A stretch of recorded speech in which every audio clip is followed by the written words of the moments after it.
Assalamualaikum warahmatullahi wabarakatuh. Hai semua, welcome to my YouTube channel Keluarga Ojol Ceria. Sini.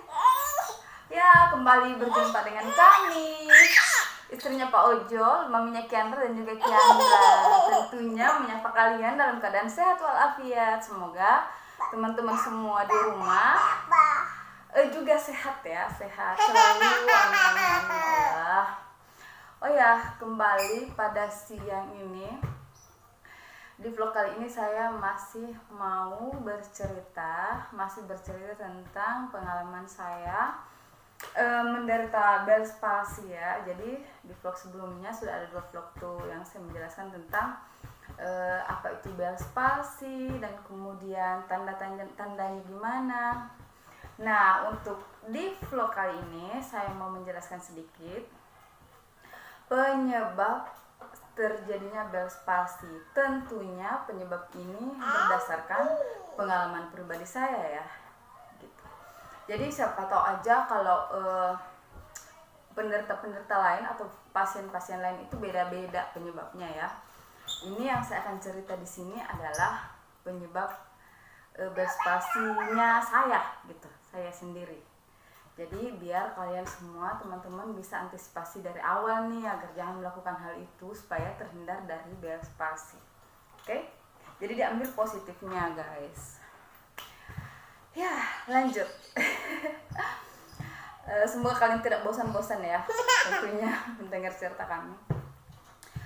Berdasarkan penjelasan dokter yang saya datangi ya, kami kan sudah beberapa dokter tuh yang saya datangi. Dokter dari Stella Maris, dari suster dari Stroke Center juga, terus di Hermina, terus dokter praktek akupuntur yang saya datangi, semuanya itu mengatakan penyebab pastinya terjadinya Bell's palsy itu belum diketahui gitu. Belum ada penelitian yang mendapatkan lah penyebab pasti terjadinya Bell's palsy atau lumpuhnya saraf ketujuh ini. Semuanya hanya mengira-ngira saja, mungkin karena angin, mungkin karena ini, mungkin karena itu, makanan, virus, dan lain-lain. Jadi tidak ada penyebab pastinya. Saya juga sudah searching di Google. Di Google pun semuanya seperti itu ya, tidak ada penyebab pasti yang menjelaskan kenapa bisa terjadi Bell's palsy ini. Tapi menurut saya pribadi nih ya, saya ceritakan dulu.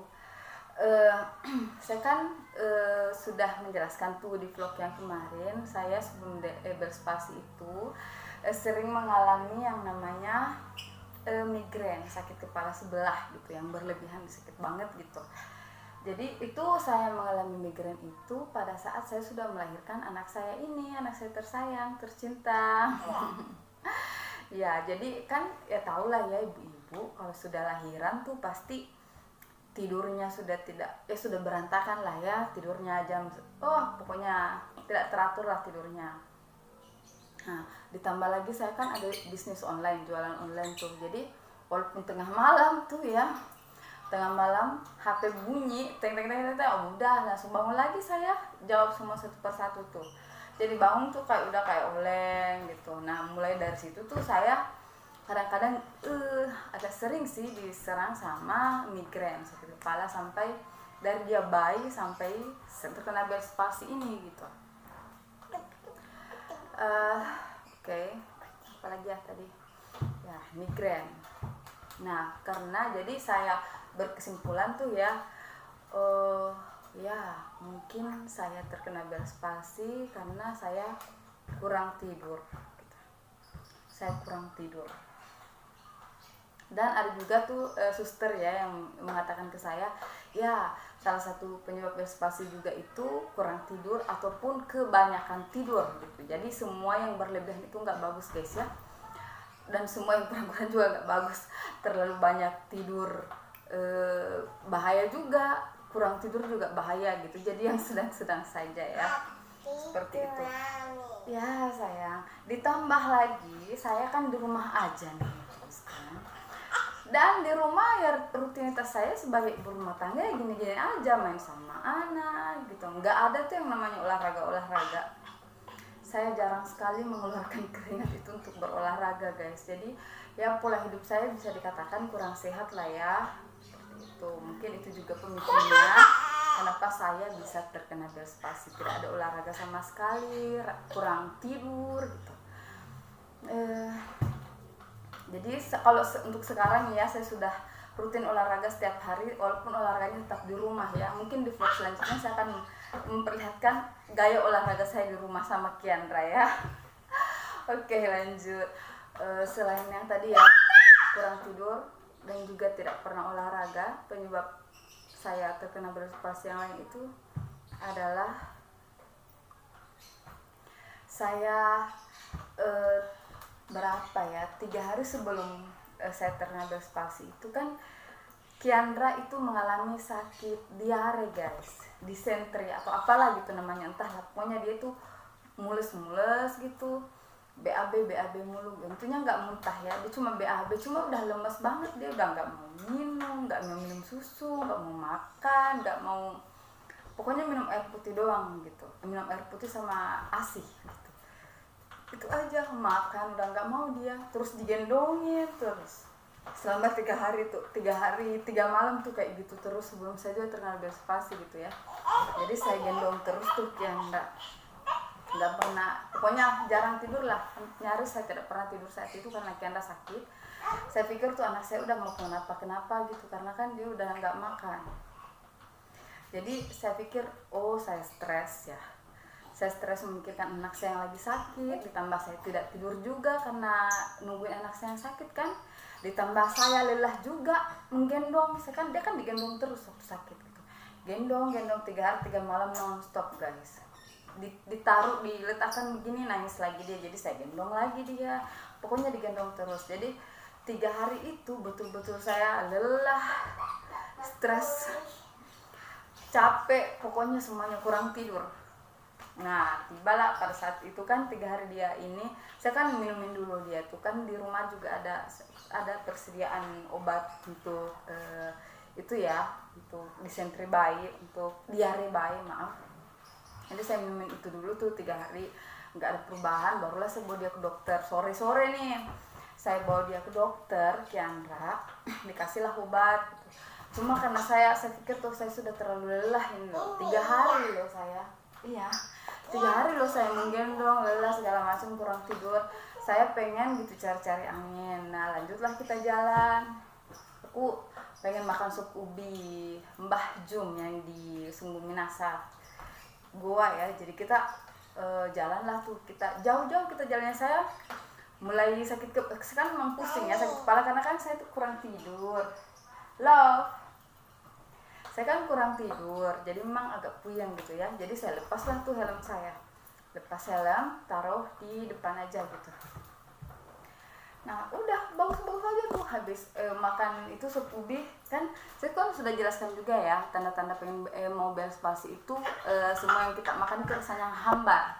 Saya makan sup ubi, tumben-tumbenan ya saya makan sup ubi kok rasanya kayak apa gitu. Saya sudah kasih sambal yang banyak gitu, tambah-tambahan kurang, saya kasih jeruk, itu nggak ada rasanya gitu, kayak hambar aja gitu. Jadi saya pikir bener gitu, kayaknya saya corona gitu kan, saya pikir corona. Ternyata kan memang itu tanda-tanda mau Bell's palsy itu indera pencep kita tidak berfungsi ya, tidak berfungsi dengan baik, jadi semuanya akan terasa hambar. Oke.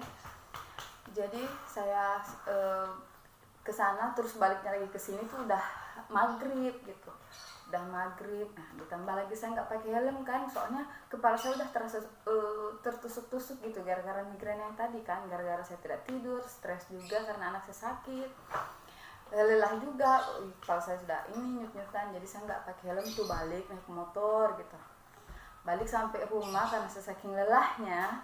Habis maghrib tuh saya langsung tidur, saya langsung tidur sih. Saya langsung tidur. Nah jam 9 malam tuh saya kebangun karena nangis lagi kan. Jadi bangunlah saya buru-buru gitu, langsung ambil air, kumur-kumur.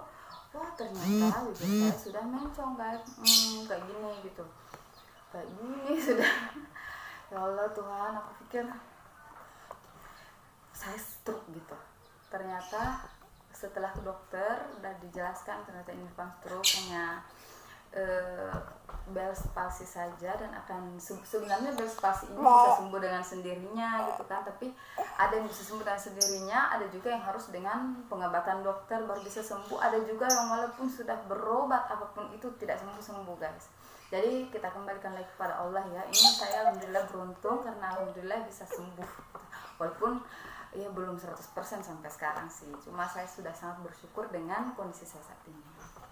Jadi itu dia ya guys, penyebabnya di saya ya, sekali lagi saya bilang penyebab terjadinya Bell's palsy yang saya alami pribadi nih ya, itu tadi karena saya tidurnya kurang, tidurnya nggak sampai sekarang ya, saya kalau terlambat tidur udah ngantuk tapi maksain diri untuk melek.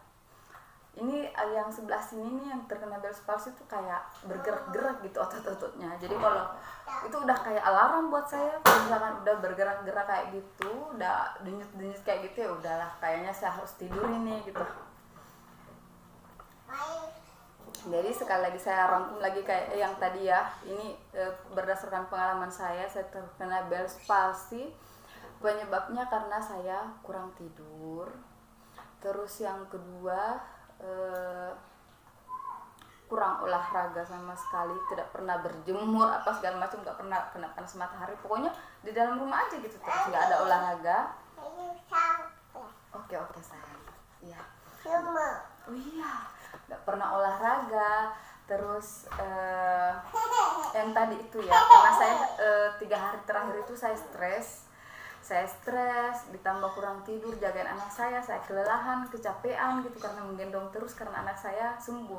Nah, akhir kata nih ya, anak saya kan sudah dari dokter tuh, besokannya dia sembuh sudah bagus, dia udah main-main, tapi saya lagi yang kena Bell's palsy gitu. Jadi silih berganti kita sakit, tapi alhamdulillah saya bersyukurnya karena hanya saya yang kena Bell's palsy gitu, jangan sampai anak saya, Allah. Gitu guys, jadi hindari stres, hindari lelah, hindari kurang tidur, itu aja sih ya. Oh iya, satu lagi nih, saya juga kebetulan posisi AC dan juga ranjang tempat tidur saya juga itu hadap-hadapan gitu, jadi AC-nya sebelah sini, ranjang saya sebelah sini, jadi langsung menghempas gitu, jadi saya tidur tuh langsung kena gitu dari atas. Iya, saya rasa AC juga tuh penyebabnya. Jadi ada berapa ya tadi itu, pertama saya kurang tidur, kurang olahraga, terus di 3 hari sebelum saya terkena Bell's palsy anak saya sakit, jadi otomatis saya stres, kelelahan, kecapean karena menggendong terus, ditambah juga memang posisi AC dan juga ranjang saya, tempat tidur saya itu berhadapan guys, jadi anginnya itu langsung menghempas ke saya gitu. Tapi sekarang saya sudah ganti, iya saya mau yang biru, saya untungnya sekarang sudah saya perbaiki posisi ininya ya, saya sudah kapuk juga sih, soalnya kata dokter juga itu juga penyebabnya karena angin gitu, jadi virus terbawa angin karena kita lemah imunnya. Kayak saya 3 hari terakhir itu kan saya benar-benar stres ya, stres, kelelahan, kecapean gitu kan karena anak saya sakit, jadi saya nggak pernah tidur, jadi imun saya sangat rendah, jadi gampang terserang virus atau penyakit gitu. Jadi ya bisa jadi juga kayak gitu, virus yang berterbangan di udara, tambah saya yang lemah fisiknya karena saat itu memang imun saya lagi lemah, jadi gampang lah penyakit itu masuk ke tubuh saya kayak gitu ya. Seperti itulah kira-kira guys. Di vlog selanjutnya saya mau menjelaskan nih tentang bagaimana cara menghindari atau mengantisipasi Bell's palsy sejak dini biar tidak parah dan bisa cepat sembuh, tidak mengalami hal seperti saya nih ya, soalnya saya kan 3 bulan lebih nih baru bisa sembuh gitu yang sebelah kiri. Oke, itu aja ya teman-teman, semoga wah ini saya mau yang ini ya. Oke. Ya, saya kembali lagi saya berdoa buat semoga kita semua diberikan kesehatan, yang sakit diberikan kesembuhan, tidak ada lagi yang terkena Bell's palsy, cukup saya saja. Sekian, terima kasih, sampai jumpa. Assalamualaikum warahmatullahi wabarakatuh. Bye. Kendra mau bye bye tidak nih? Bye. Bye sini tidak kelihatan. Bye.